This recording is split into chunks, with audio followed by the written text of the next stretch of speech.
السلام عليكم. حضر معكم وصفة عصير الحامض بالفراولة. فوائد الفراولة مليئة بمضادات الأكسدة مثل فيتامين سي والمنغنيز والفولاذ، من بين العديد من الفيتامينات والمعادن الأخرى.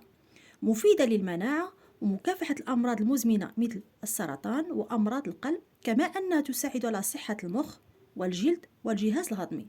ندوزو نوجدو وصفة عصير الحامض بالفراولة. نضيف 240 غرام من فراولة عضوية طازجة أو مجمدة، 120 مليلتر من عصير الحامض، 720 مليلتر من الماء النقي نطيبوه، عسل خام على حسب الذوق ديالكم، ونطحنوا الكل.